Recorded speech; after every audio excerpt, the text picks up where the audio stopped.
Hey there, everybody. Welcome to Montclair State University. My name's Adrian Perry, and I'm an enrollment advocate for Red Hawk Central, your one-stop shop for financial aid student accounts and registrar functions. Today, I just want to make sure that everybody understands how to read a college financing plan, which is your guidance point for the charges you may see and for the financial aid you may receive here at the university. Let's take a look at the college financing plan and see what it has to offer. This is what your standard college financing plan will look like. It'll have the Montclair State University header. It will actually have your name and CWID and the date it was generated in the upper right-hand corner. You'll get a personalized note from the university just identifying that this is your estimated financial aid offer for the 24-25 academic year. To go over the more important points, let's start here.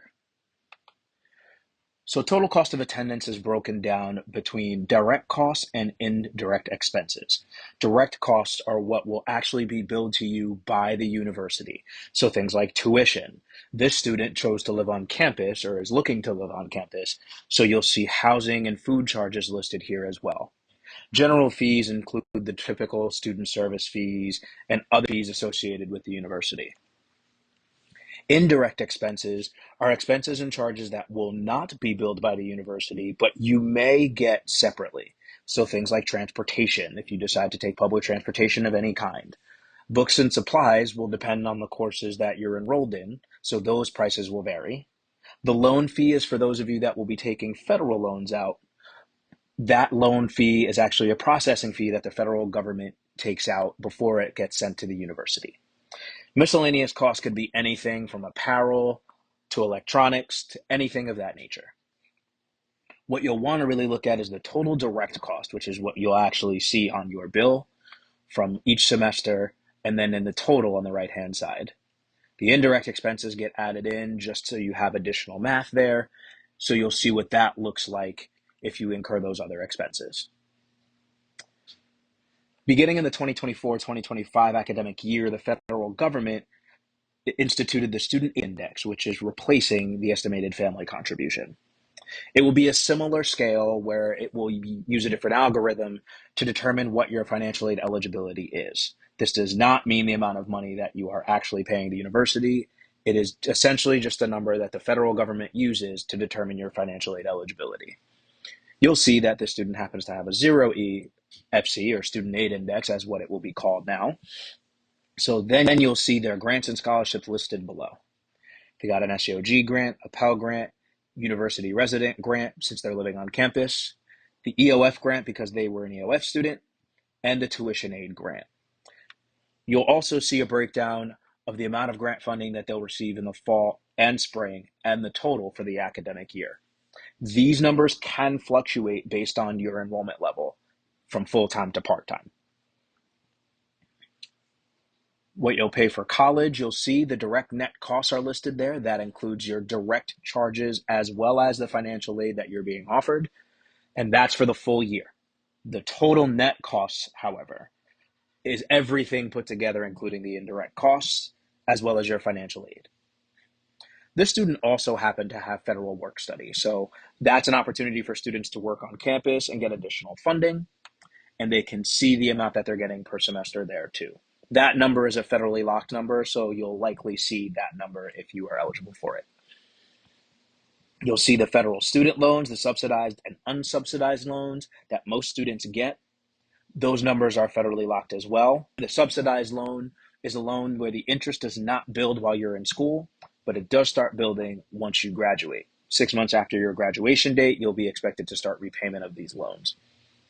The unsubsidized loan has the same deferment time frame, so 6 months after graduation, you'll start repayment of that loan. But that one, the interest does build while you're in school. So just something to keep in mind. The subsidized loan does vary per grade level. So this student happens to be a senior. So this student happened to get $2,750 per semester. Freshmen get $3,500 for the year. Sophomores get $4,500 for the year. Juniors and seniors get $5,500 for the year. The unsubsidized loan, the $2,000 amount that you see there, is federally locked for all grade levels, so that number does not change. When you look down here, you'll actually see a link to accept your federal student loans. That will take you to your Nest account, where you would go into the financial aid awards tab, select the 24-25 academic year, and then you would select accept for each of those loans. If you're a first-time loan borrower, you'll need to complete entrance counseling and a master promissory note, which can be done on studentaid.gov. Any questions you have, you can direct to us as well. Just to give you a different perspective, this student, again, the same header, the same personalized note. This student, the difference here, this student has chosen to be a commuter, so you will not see housing charges listed under the direct costs. You'll see tuition listed there, general fees listed there, and in indirect expenses, you will see housing, meals, books and supplies, and all of the other ancillary fees that were listed on the previous one. This is not a bill, so if you happen to see housing listed under indirect expenses and you have chosen to be a commuter, that's exactly how this is supposed to look. So just something to keep in mind there as well. So this student, because they also have a 0 student aid index and they don't have housing charges, their direct net costs are going to look a little bit different. The federal Pell Grant and tuition aid grant are about the same, maybe a little bit less on the tuition aid grant side. But you'll see that their net costs are 0 because they don't live on campus. So that does make a difference in what your direct net costs and total net costs are going to be each year. As I said, you'll see the same thing. The student was a junior, so you'll actually see that same subsidized loan amount listed there as you did for the senior. This student's federal aid eligibility is lower than the previous students because their student aid index is higher than the other student's student aid index. So again, you'll see direct net costs will differ for this type of student. This student happens to be a freshman. So you'll see that they only get $3,500 in that subsidized loan and that same $2,000 number for the unsubsidized loan. I hope that this video was helpful and informative with reading your college financing plan and understanding your education and how to pay for it. If you have any questions or concerns, please don't hesitate to reach out to Red Hawk Central. Thanks for listening, and welcome to Montclair State University.